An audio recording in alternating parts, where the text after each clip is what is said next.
मेरे प्यारे देशवासियों, बीते कुछ वर्षों में हमारे देश में आधुनिक टेक्नोलॉजी का इस्तेमाल जिस तेजी से बढ़ा है, उस पर अक्सर मुझे मन की बात के श्रोता अपनी बातें लिखते रहते हैं।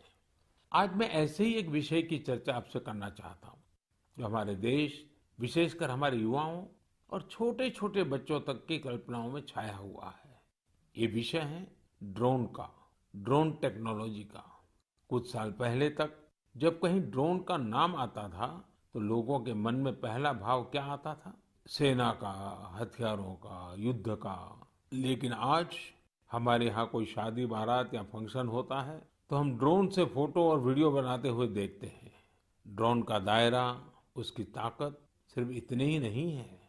भारत दुनिया के उन पहले देशों में से है जो ड्रोन की मदद से अपने गांव में जमीन के डिजिटल रिकॉर्ड तैयार कर रहा है।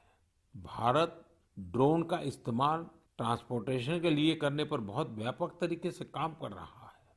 चाहे गांव में खेतीबाड़ी हो या घर पर सामान की डिलीवरी हो, आपातकाल में मदद पहुंचानी हो या कानून व्यवस्था की निगरानी हो।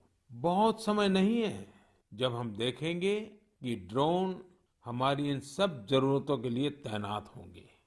इनमें से ज्यादातर की तो शुरुआत भी हो चुकी है।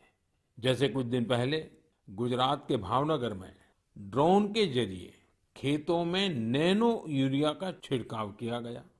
कोविड वैक्सीन अभियान में भी ड्रोन्स अपनी भूमिका निभा रहे हैं। इसकी एक तस्वीर हमें मणिपुर में देखने को मिली थी, जहां एक द्वीप पर ड्रोन से वैक्सीन पहुंचाई गई। तेलंगाना भी ड्रोन से वैक्सीन डिलीवरी के लिए ट्रायल्स कर चुका है। यही नहीं, अब इंफ्रास्ट्रक्चर के कई बड़े प्रोजेक्ट्स की निगरानी के लिए भी ड्रोन का इस्तेमाल हो रहा है। मैंने एक ऐसे यंग स्टूडेंट के बारे में भी पढ़ा है, जिसने अपने ड्रोन की मदद से मछुआरों का जीवन बचाने का काम किया। साथियों, पहले इस सेक्टर में इतने नियम, कानून और प्रतिबंध लगाकर रखे गए थे कि ड्रोन की असली क्षमता का इस्तेमाल भी संभव नहीं था। जिस टेक्नोलॉजी को अवसर के तौर पर देखा जाना चाहिए था, उसे संकट के तौर पर देखा गया। अगर आपको किसी भी काम के लिए ड्रोन उड़ाना है, तो लाइसेंस और परमिशन का इतना झंझट होता था कि लोग ड्रोन के नाम से ही तौबा कर लेते थे। हमने तय किया कि इस माइंडसेट को बदला जाए और नए ट्रेंड्स को अपनाया जाए।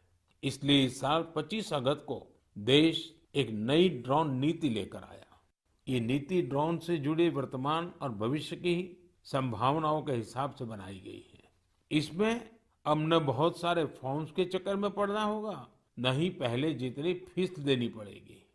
मुझे आपको बताते हुए खुशी हो रही है कि नई ड्रोन पॉलिसी आने के बाद कई ड्रोन स्टार्टअप्स में विदेशी और देशी निवेशकों ने निवेश किया है। कई कंपनियां मैन्युफैक्चरिंग यूनिट्स भी लगा रही हैं। आर्मी, नेवी और एयरफोर्स ने भारतीय ड्रोन कंपनियों को 500 करोड़ रुपए से ज्यादा के ऑर्डर भी दिए हैं। और ये तो अभी शुरुआत है। हमें यही नहीं रुकना है। हमें ड्रोन टेक्नोलॉजी में अग्रणी देश बनना है। इसके लिए सरकार हर संभव कदम उठा रही है। मैं देश के युवाओं से भी कहूंगा कि आप ड्रोन पॉलिसी के बाद बने अवसरों का लाभ उठाने के बारे में जरूर सोचें, आगे आएं।